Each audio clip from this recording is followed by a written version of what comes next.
Hello friends, welcome to my YouTube channel. आज हम 40 question हमने पहले कर लिया था, तो 41वां हमारा पार्ट था। तो बहुभाषावाद मस्तिष्क की क्षमता क्या कहलाती है? तो बहुभाषावाद मस्तिष्क की जो क्षमता है वो क्या कहलाती है? तो वह है इच्छा अनुसार दो भाषाओं और व्यवहार करना और अनेक सामाजिक और सांस्कृतिक संदर्भों आधिकारिक नियंत्रण का प्रयोग करते हुए सलापन करना। नेक्स्ट है प्रथम भाषा में बच्चों के पाठन और लेखन के अनुभव कैसे होते हैं? बच्चे को द्वितीय भाषा में पाठन लेखन सीखने में मदद करते हैं। नेक्स्ट टॉपिक है निम्नलिखित में से कौन सा भाषा अधिगम के लिए प्रमाणित सामग्री नहीं है? तो वह पुस्तकाल यानी कि पाठ्य पुस्तकें नहीं है, बल्कि डायरी, समाचार पत्र और विज्ञापन, ये तीनों हैं। प्रामाणिक सामग्री वे पाठन ग्रंथ हैं जो देसी वक्ताओं द्वारा लिखे गए हैं और समाचार पत्र और पत्रिकाओं के संदर्भों में विशेष रूप से देसी वक्ताओं के डिज़ाइन किए गए हैं, जिसमें गैर देसी पहुँच के लिए कोई विचार नहीं दिया गया है। नेक्स्ट क्वेश्चन है विद्यालय में भाषा शिक्षण पाठ्यक्रमों के अलावा भी होना चाहिए। इस कथन के अलावा आप मिडिल विद्यालय के शिक्षार्थियों के भाषा अधिगम को समृद्ध करने के लिए किस प्रकार के संसाधन और गतिविधियों का प्रयोग करेंगे? प्रमाणित साहित्य का पाठन। नेक्स्ट है जापानी विद्यार्थी अंग्रेजी, फ्रेंच और जापानी भाषा परवाह पूर्ण बोल लेती है, तो संभवतः यह क्या है? बहुभाषित है।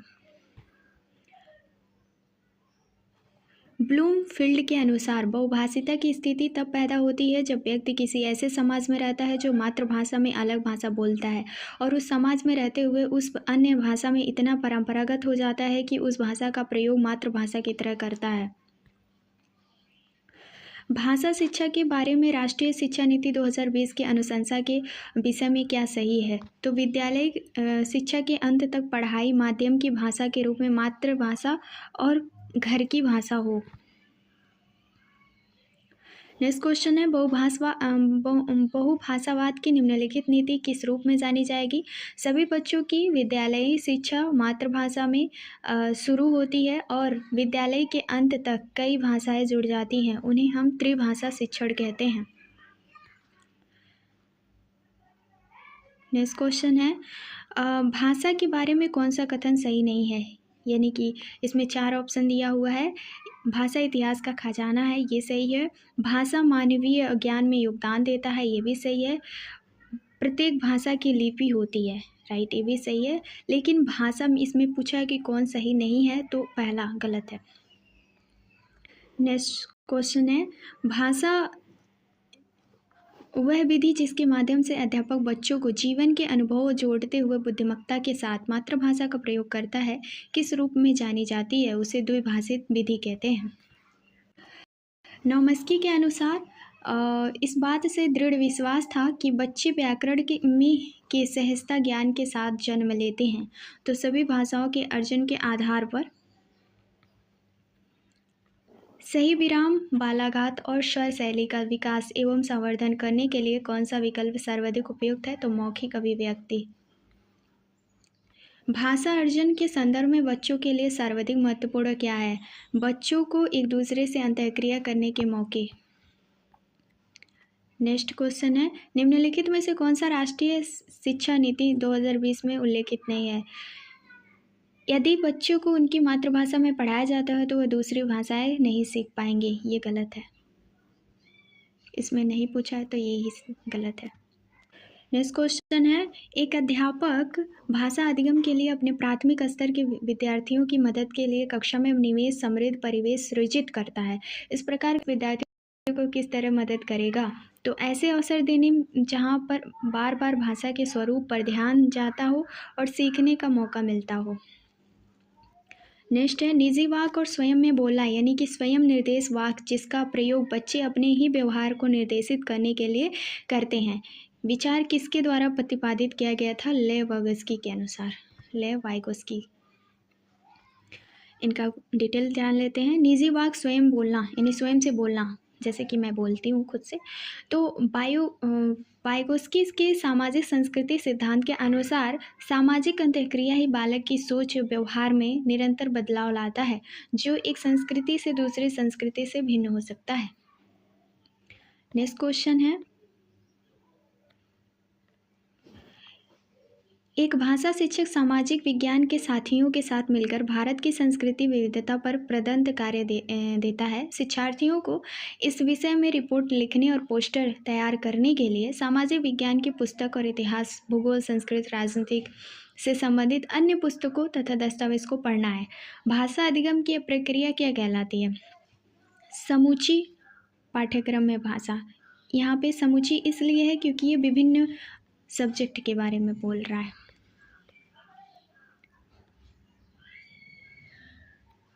एक विषय के बारे में बोलता तो नहीं होता। तो राष्ट्रीय शिक्षा नीति भाषा मात्र घर की भाषा, शास्त्रीय भाषा और आधुनिक भारतीय भाषा और विदेशी भाषाएं के अध्ययन की वकालत करती है। ये 3 टाइम पूछा हुआ है। यानी कि राष्ट्रीय शिक्षा नीति मात्र घर भाषा यानी कि भाषा, शास्त्रीय भाषा, आधुनिक भारतीय भाषा, विदेशी भाषाओं के अध्ययन की वकालत करती है। NEP 2020 के अंतर्गत कक्षा 5 के छात्रों को मातृभाषा, स्थानीय भाषा और राष्ट्रभाषा में अध्ययन करवाया जाएगा। कक्षा 10 बोर्ड की अनिवार्यता को खत्म कर दिया गया है। अब छात्र को सिर्फ 12वीं परीक्षा देनी होगी। मानव संसाधन प्रबंधन मंत्रालय का नाम परिवर्तन कर शिक्षा मंत्रालय कर दिया गया है। नई शिक्षा नीति के अंतर्गत शिक्षा क्षेत्र पर सकल घरेलू उत्पाद के 6% हिस्से के सार्वजनिक व्यय रखा गया है।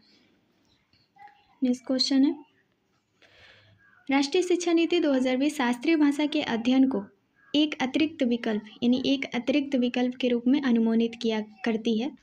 अगर हम राष्ट्रीय शिक्षा नीति के बारे में बात करें तो 2020 21वीं सदी की पहली शिक्षा नीति है, जो 1968 और 86 के बाद भारत की तीसरी शिक्षा नीति है। इस नीति के अध्यक्ष सुप्रसिद्ध वैज्ञानिक डॉक्टर कस्तूरीरंगन है। ये इस शिक्षा नीति को कस्तूरीरंगन समिति के नाम से जाना जाता है। इसे 29 जुलाई 2020 को केंद्रीय मंत्रिमंडल द्वारा मंजूरी मिली। शैक्षणिक भाषा संबंधी सुधार क्या है? इस नीति में भारतीय भाषाओं में पढ़ने के महत्व को रेखांकित किया गया है, जिसमें 3 भाषाएं फॉर्मूला यानी कि हिंदी, अंग्रेजी और स्थानीय भाषाओं में पढ़ाई कराई जाएगी। NEP 2020 के तहत कक्षा 5 की पढ़ाई मातृभाषा, स्थानीय या क्षेत्रीय भाषा में करवाई जाएगी, जिसमें अंग्रेजी भाषा की अनिवार्यता समाप्त होगी। कक्षा 9 में विद्यार्थियों को विदेशी भाषाओं को भी सीखने का विकल्प मिलेगा। नेक्स्ट है टॉपिक, भारतीय संविधान की अनुसूची में कितनी भाषाएं दर्ज की गई हैं? तो 22 भाषाएं। इसका पूरा डिटेल पढ़ लेते हैं। तो भारतीय संविधान की 8वीं अनुसूची भाग 8 में अनुच्छेद 343 351 तक आधिकारिक भाषाओं से संबंधित है। संविधान की 8वीं अनुसूची में निम्नलिखित 22 भाषाएं शामिल हैं: असमिया, बांग्ला, गुजराती, हिंदी, कक्कड़, कश्मीरी, कोंकणी, मलयालम, मणिपुर, मराठी, नेपाली, उड़िया, पंजाबी, संस्कृत, सिंधी, तमिल, तेलुगु, उर्दू, बोडो, सांथली, मैथिली और डोगरी। इन भाषाओं में 14 भाषाओं को संविधान के प्रारंभ में शामिल किया गया था। बाद में अन्य भाषाओं को भी शामिल किया गया संशोधन के द्वारा। नेक्स्ट क्वेश्चन है, शिक्षा का अधिकार अधिगम मातृभाषा के माध्यम से अधिगम की अनुशंसा किस कक्षा के लिए किया जाता है? तो कक्षा 8 तक। अब नेक्स्ट टॉपिक हमारा आता है भाषा अध्यापन के सिद्धांत। आपने फ़ोन की संपर्क सूची में किसी का फ़ोन नंबर ढूंढना किसका उदाहरण है? बारीकी से पठन, इन्हें स्कैनिंग करना, है ना, कि आप जब फ़ोन में किसी व्यक्ति का नंबर ढूंढते हैं तो आप उसको बारीकी से ढूंढते हैं। गर्वित अपने कक्षा में अपने सहपाठियों से हिंदी में बातचीत करता है। गर्वित किसी व्यक्ति का नाम है, यानी किसी बच्चे का नाम। जब अध्यापक उसे बुलाते हैं तब वह तुरंत अंग्रेजी में उत्तर देता है। ये किसका उदाहरण है? कोड अंतराल है, यानी कोड को क्या कर दिया उसने? स्विचिंग कर दिया, राइट। नेक्स्ट क्वेश्चन है, निम्नलिखित में से कौन सा पद वाइगोस्की के सामाजिक संस्कृति सिद्धांत से संबंधित नहीं है? तो भाषा अर्जन उपकरण, यही नहीं है, बल्कि सामाजिक अंतःक्रिया, सहारा देना, स्कैफोल्डिंग और निकटस्थ विकास का क्षेत्रफल, ये तीनों वाइगोस्की के पद हैं, जिसे जोन आप प्रॉक्सिमेटल डेवलपमेंट बोलते हैं। वाइगोस्की का सिद्धांत ये मानता है कि बच्चों का विकास सामाजिक संदर्भों में अंतःक्रिया के माध्यम से होता है। भाषा अर्जन यानी उपकरण LED language acquisition device Chomsky द्वारा एक विचार है जो वाइगोस्की के सिद्धांत में संबंधित नहीं है। यह जैविक रूप से भाषा सीखने की क्षमता पर आधारित है। शिक्षार्थी उस भाषा को समझने और व्यवहार में लाते हैं जो एक व्यवस्था की तरह कार्य करती है। तो स्वगीण सिस्टमिक दक्षता। स्वगीण सिस्टमिक दक्षता वह होती है भाषा की मूलभूत संरचना रूढ़िवादी रूढ़ियों और प्रणालीगत उपयोग का संदर्भित करती है। यह एक ऐसा कौशल है जो भाषा के विभिन्न घटकों को प्रभावी ढंग से सटीक रूप से उपयोग करने की क्षमता को संदर्भित करता है। भाषा का प्रणालीगत उपयोग प्रणालीगत क्षमता केवल शब्दावली और व्याकरण तक ही सीमित नहीं बल्कि भाषा के सामाजिक सांस्कृतिक पहलू को भी शामिल करती है। इसके तत्व हैं संगठनात्मक संरचना। प्रणाली के सभी घटकों के बीच भूमिकाएं और जिम्मेदारियां हैं। संसाधन प्रबंधन उपलब्ध संसाधनों समय ऊर्जा धन का कुशलतापूर्वक प्रयोग करना। और समन्वय और सहयोग क्या होता है? विभिन्न भागों व्यक्तियों और घटकों के बीच तालमेल, नवाचार और विकास, नई तकनीकों और विचार को अपनाने की क्षमता। भारत के संविधान में अंग्रेजी भाषा की क्या स्थिति है? तो वह स्वराजकीय भाषा है। भारत के संविधान में अंग्रेजी भाषा आधिकारिक भाषा हिंदी है और हालांकि अंग्रेजी भाषा जो है वो राज्य भाषा का दर्जा दिया गया है। धारा 343(1) हिंदी को संघ की एकमात्र राजभाषा के रूप में अधिसूचित किया गया है। धारा 343(2) में अंग्रेजी को सहायक भाषा के रूप में स्वीकार किया गया है जिसका प्रयोग केंद्रीय प्रशासन, न्यायपालिका और अन्य आवश्यक सरकारी कार्यों में होता है। धारा 344 में संविधान का एक भाषा आयोग स्थापना की बात करता है जो 10 वर्षों के अंतराल पर हिंदी में विकास और उसे अपनाने के लिए सुझाव देता है। नेक्स्ट क्वेश्चन है निम्नलिखित में से कौन सा भाषा के बारे में जानना से संबंधित है? तो घोषणात्मक ज्ञान। घोषणात्मक ज्ञान क्या होते हैं? घोषणात्मक ज्ञान किसी अवधारणा या विचार के बारे में जानकारी को कहते हैं। इससे मौखिक तथ्य ज्ञान भी कहा जाता है। घोषणात्मक ज्ञान किसी चीज, घटना या प्रतिक्रिया के बारे में जानकारी देता है। यह जानकारी स्मृति और संग्रहित होती है और इसे स्थिर माना जाता है। घोषणात्मक ज्ञान किसी प्रक्रिया या कौशल के बारे में जानकारी को कहते हैं और घोषणात्मक ज्ञान सभी तरह के ज्ञान का आधार होता है। यह प्रतिक्रियात्मक ज्ञान को समझने और लागू करने में मदद करता है। घोषणात्मक ज्ञान तथ्यों, अवधारणाओं और सिद्धांतों के बारे में जानकारी देता है। नेक्स्ट क्वेश्चन है अधिगम में कौन सा मत इस बात से विश्वास रखता है कि मौखिक और अमौखिक भाषा आदत निर्माण की प्रक्रिया के माध्यम से आती है? तो वह कौन सी प्रक्रिया है? तो वह हमारा व्यवहारवादी बिहेवियर यानी कि अधिगम का कौन सा मत इस बात पर विश्वास करता है कि मौखिक और अमौखिक भाषा आदत निर्माण यानी आदत है तो बिहेवियर होगा। ठीक है, प्रक्रिया से आती है तो वह आदत बिहेवियर। व्यवहारवादी इस बात से मत रखता है कि मौखिक और अमौखिक भाषा आदत निर्माण की प्रक्रिया के माध्यम से आती है। शिक्षा में व्यवहारवाद इस बात पर ध्यान केंद्रित करता है कि लोग पर्यावरण के साथ अपनी अंतःक्रियाओं के माध्यम से कैसे सीखते हैं। यह इस विचार पर आधारित है कि सभी व्यवहारिक कंडीशनिंग के माध्यम से प्रत्येक प्राप्त होते हैं जो संदृढ़ीकरण और दंड की एक प्रक्रिया है। नेक्स्ट क्वेश्चन है भारत में बहुभाषावाद के संदर्भ में अध्यापक के लिए क्या समझना जरूरी है? तो संप्रेषण में सामाजिक संबद्धता स्थापित करना। भारत में बहुभाषावाद के संदर्भ में अध्यापक के लिए संप्रेषण में सामाजिक संबद्धता स्थापित करना जरूरी है। बहुभाषावाद सिद्धांत प्राप्त करने में शिक्षकों की महत्वपूर्ण भूमिका होती है और उन्हें कई भाषाओं में प्रभावी ढंग से शिक्षण प्रदान कर सकने के लिए पर्याप्त प्रशिक्षण और सहायता दी जानी चाहिए। उन्हें भाषा अधिगम पढ़ाने के लिए अभिनव शिक्षा शास्त्र और प्रौद्योगिकी का प्रयोग करने के लिए प्रोत्साहित किया जाना चाहिए। नेक्स्ट क्वेश्चन है हमारा कक्षा 6 के अध्यापिका शब्दावली समृद्ध करने के लिए चम्मच, प्लेट, डिब्बे परागत कक्षा में लेकर आती है। उन्हें दिखाकर रसोई में इस्तेमाल होने वाली वस्तुओं का विवरण लिखना चाहती है। भाषा शिक्षण के संदर्भ में कौन सा वस्तुओं को क्या कहेंगे? तो वास्तविक वस्तुएं कहेंगे, रियलिया। नेक्स्ट क्वेश्चन है शिक्षण की वह विधि जिसमें अध्यापक और 4 विद्यार्थी विभिन्न भूमिकाओं के साथ एक सहयोगात्मक अधिगम समूह का गठन करते हैं। पाठ्यवस्तुओं की विषय वस्तु का संवाद किया जाता है जिसमें समीपस्थ विकास का क्षेत्र सृजित होता है। परिणामतः पाठन बोध में सुधार होता है। इस विधि को क्या कहेंगे? व्याकरण अनुवाद विधि। सॉरी, पारंपरिक शिक्षण विधि, पारंपरिक शिक्षण विधि कहेंगे।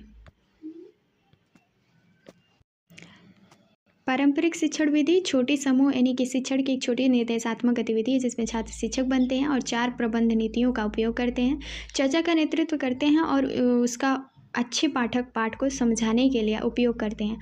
छात्रों को अपना भ्रम दूर करने के लिए प्रश्न पूछते हैं और पाठन बोध में सुधार होता है, क्योंकि जब हम पारंपरिक शिक्षण करेंगे तभी हमारे पाठन बोध में क्या होगा,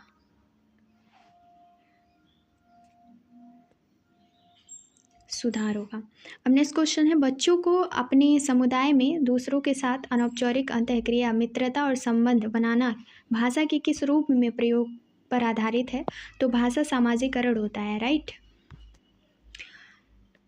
बच्चों को अपने समुदाय में दूसरे के साथ अनौपचारिक अंतःक्रिया, मित्रता और संबंध बनाना भाषा के सामाजिकरण स्वरूप के प्रयोग पर आधारित होते हैं। भाषा के सामाजिकरण के अंतर्गत छोटे बच्चों को समुदाय और अन्य लोगों के साथ बातचीत करते समय मानदंडों, प्रचलन शैलियों, भाषाई पैटर्न और प्रथाओं का प्राप्त करके एक भाषण समुदाय समाजीकृत किया जाता है। पाठ्य वस्तु के कठिन शब्दों के साथ व्यवहार करने के लिए भाषा शिक्षिका पहले शब्दों को मातृभाषा में रूपांतरित करती है और फिर शिक्षार्थियों को उन्हें याद कराने के लिए कहती है। वे व्याकरण अनुवाद पद्धति कर रही है। एक भाषा शिक्षिका में अर्थ है कि समझ की बजाय वाक्यों की संरचना को याद करने में बल देती है। तो वे क्या कर रही है? वह संरचनात्मक उपागम का प्रयोग कर रही है। नेक्स्ट क्वेश्चन है, संदर्भ विषयों जैसे विज्ञान है, गणित है, सामाजिक विज्ञान है, विचार और संकल्पनाओं अर्थों को बताने के लिए भाषा का वैज्ञानिक उपयोग भाषा शिक्षक विषयों के सहयोग में से भाषा शिक्षण के लिए भाषा के इस पहलू को उपयोग करने की कोशिश करता है, उसे क्या कहा जाता है? रजिस्टर आधारित भाषा शिक्षण। नेक्स्ट क्वेश्चन है, इनमें से किस भाषा शिक्षण परंपरा के अंतर्गत मानवतावादी दृष्टिकोण के उदाहरण के रूप में उद्धृत किया गया है? तो वह सामुदायिक निगम। संज्ञा समझने के लिए एक अध्यापिका पहले उदाहरण देती है, उसके बाद उसकी परिभाषा बताती है। यह विधि क्या कहलाती है? आगमनात्मक विधि। आगमनात्मक विधि क्या होती है? पहले उदाहरण बताया जाता है, फिर परिभाषा दी जाती है। जहाँ धुआं है वहाँ आ गए। और निगमनात्मक विधि में परिभाषा के बाद उदाहरण बताया जाता है। नेक्स्ट क्वेश्चन है, भाषा शिक्षण के रचनावादी उपागम में अध्यापक से क्या अपेक्षा की जाती है? तो शिक्षार्थियों को ज्ञान के निर्माण में अपने अनुभवों का प्रयोग करने में मदद करना। नेक्स्ट क्वेश्चन है, व्याकरण सीखने का कौन सा उपागम इस सिद्धांत को प्रोत्साहित करता है कि भाषा सीखना नियमों को सीखने से संबंधित है?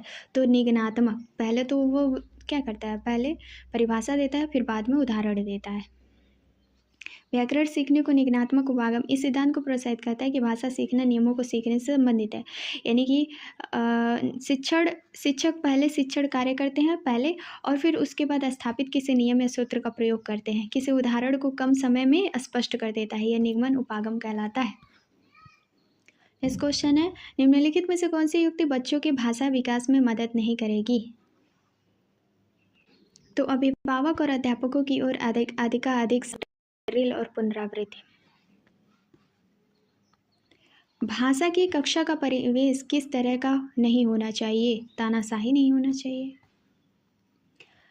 निम्नलिखित में से कौन सा सिद्धांत राष्ट्रीय पाठ्यचर्या रूपरेखा 2005 के अंतर्गत निर्देशन सिद्धांतों में शामिल नहीं है? तो पाठ्यचर्या को इस प्रकार से समृद्ध करना कि वह बच्चों को समग्र विकास में मदद और करे और पाठ्य पुस्तक केंद्रित ना हो। ये गलत है।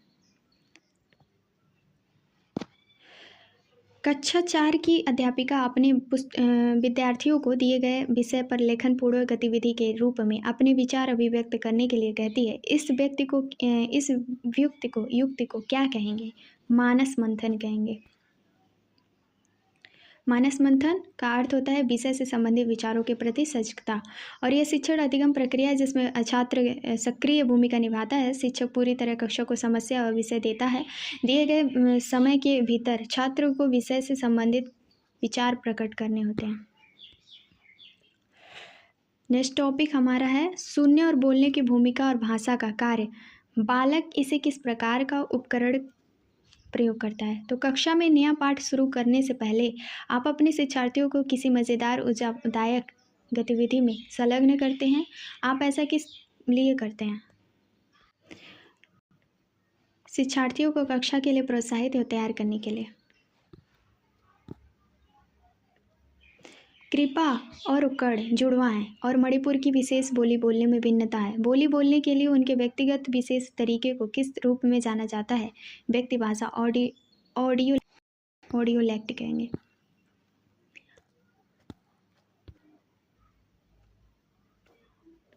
कक्षा 6 की अध्यापिका बोलने से संबंधित किसी गतिविधि के निम्नलिखित कार्य तैयार करती है। रेगिस्तान और उसकी जलवायु स्थिति के बारे में कोई 5 वाक्य बोलिए।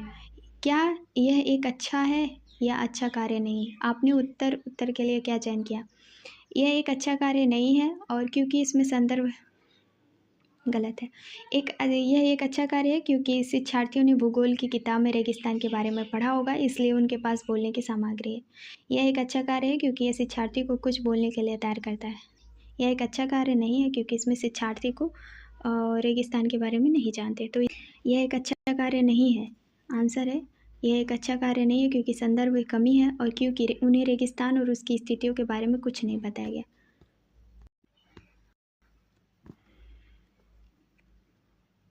नेक्स्ट क्वेश्चन, निम्नलिखित में से कौन सा कथन भाषा की बोली के बारे में सही है।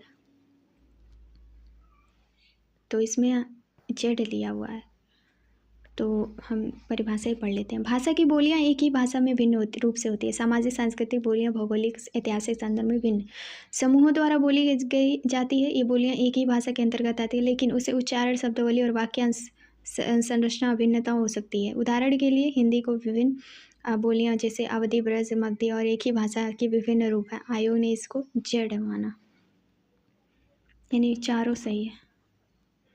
श्रवण क्या शामिल करता है। श्रवण ध्वनियों की पहचान करना और उनका अर्थ निकालना।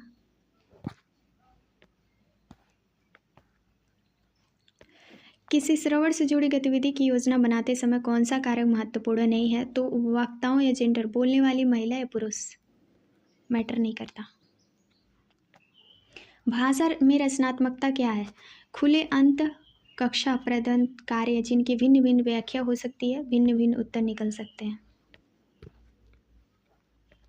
भाषा शिक्षा में रचनात्मक खुले अंत और कक्षाई प्रदत्त कार्य जिसकी भिन्न भिन्न व्याख्या हो सकती है और भिन्न भिन्न उत्तर निकल सकते हैं। रचनात्मकता की सामाजिक संस्कृति अवधारणा भाषा शिक्षा में रचनात्मक अभिव्यक्ति के संचार, सहयोग और संवादात्मक अंतःक्रिया की भूमिका पर जोर देती है। भाषा शिक्षा के लिए एक रचनात्मक दृष्टिकोण एक ऐसा दृष्टिकोण है जो रचनात्मकता को हमारे कई जन्मजात कौशलों में से एक के रूप में प्रस्तुत करता है। रचनात्मकता एक विकास मानसिकता को बढ़ावा देती है जिसमें छात्रों का मानना है कि दृढ़ता और कड़ी मेहनत के माध्यम से हम अपनी क्षमताओं को सुधारा जा सकता है। यहाँ एक ऐसी स्थिति दी जा रही है जहाँ विद्यार्थियों को विषय के प्रति समझ बनाने के लिए विषय के विपरीत वाले दृष्टिकोण से परिचित कराया जाता है। इस प्रक्रिया द्वारा विद्यार्थियों में किसके विकास का प्रयास किया जा रहा है। तो वह समालोचनात्मक साक्षरता। समालोचनात्मक शिक्षण शास्त्र अपने राजनैतिक, सामाजिक, आर्थिक और नैतिक पहलुओं से जुड़े मुद्दे पर समालोचनात्मक तरीके से चिंतन मनन के अवसर प्रदान करती है। यह सामाजिक मुद्दों पर बहुत से विचार को स्वीकृत करती है और अंतःक्रिया के प्रजातांत्रिक रूप के प्रति समर्पित होती है। इसमें शिक्षार्थियों के अनुभव और दृष्टिकोण को महत्व दिया जाता है। कक्षा 8 की अध्यापिका ने विद्यार्थियों को प्रदत्त कार्य के रूप में घर में ऊर्जा बचत से संबंधित एक लीफलेट बनाने के लिए कहा। यह कार्य भाषा की किस विशेषता को पोषित करेगा। तो वह सकारात्मक आदेश सूचक को। नेक्स्ट है, एक बालिका अपनी भाषा कक्षा का अनुभव माँ के साथ साझा करती है और कहती है कि कभी कभी हम अपनी आंखें बंद करते हैं और हमें अध्यापिका अपने बस्ते में कोई भी वस्तु निकालने के लिए कहती है, फिर हमें उस वस्तु के बारे में बताना होता है। यह सीखने का बहुत अच्छा तरीका है। बच्चे की यह टिप्पणी अधिगम के बारे में बच्चे की प्राथमिकता की ओर संकेत करती है। उसकी प्राथमिकता की पहचान कीजिए। जब मैं कुछ करती हूँ तो भाषा प्रयोग अच्छी तरह से याद कर लेती हूँ। एक प्रभावी भाषा शिक्षक के रूप में कक्षा 8 के शिक्षार्थियों की भाषा विकास के लिए आपके द्वारा निम्नलिखित में से किसका अधिक अभ्यास किया जाएगा? तो लक्ष्य भाषा बोलने के अंतःक्रिया करने के लिए अवसर प्रदान करना। परिभाषित और जागरूकता क्या है? भाषा बोलने के बारे में चिंतन करने और बात करने की योग्यता। इस क्वेश्चन है, भाषा शिक्षा शास्त्री सुझाव देते हैं कि शिक्षार्थी तब अच्छी तरह सीखते हैं जब वे स्वयं न करने लग जाएं। तब एक अध्यापक उन्हें सहारा देते रहते हैं। और शब्द भंडार सीखने के लिए कौन सी युक्ति सही नहीं है? तो कक्षा में अधिगम और खेल के अलग अलग स्थान देना, ये सही नहीं है। भाषा की कक्षा में गतिविधि के प्रकार संचालित करने के लिए समूह के आकार और गठन पर सावधानीपूर्वक विचार करना चाहिए। ये क्या कहता है? कुछ चयनित बच्चे उन बच्चों के साथ प्रभावशाली तरीके से काम कर सकते हैं जो सक्रिय भागीदारी के प्रोत्साहित करते हैं। एक अध्यापक चाहता है कि उसके विद्यार्थी कक्षा के बाहर भी सक्षम और आत्मविश्वासी पाठक बने। निम्नलिखित में से कौन सी रणनीति उसकी कक्षा में सर्वाधिक महत्वपूर्ण होगी? विधि प्रकार की रुचिकर, उपयुक्त और प्रासंगिक पाठ्य सामग्री पढ़ाने में अवसर देना। कौन सी गतिविधि जीवन की वास्तविक स्थितियों में भाषा के प्रयोग में अधिक सहायता नहीं करेगी? श्यामपट्ट से नकल करना।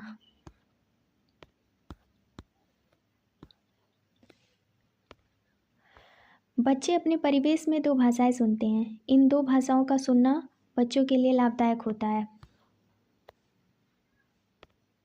आर्मी विधि और किस नाम से जानी जाती है? श्रव्य भाषिक विधि।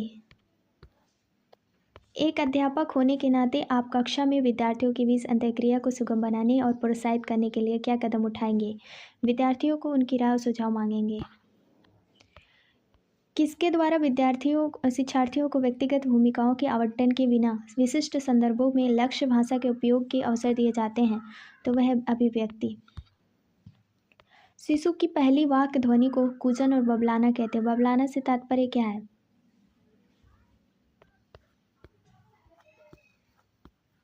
बबलाना से तात्पर्य है कि कुछ कहने संप्रेषण करने के लिए ध्वनि के साथ प्रयोग में किसी प्रचलित शब्द को न कह देना। संरचनाओं के बारे में ज्ञान तथा उससे सीमित अभ्यास द्वारा वर्णित करना क्रियान्वित करता है घोषणात्मक ज्ञान।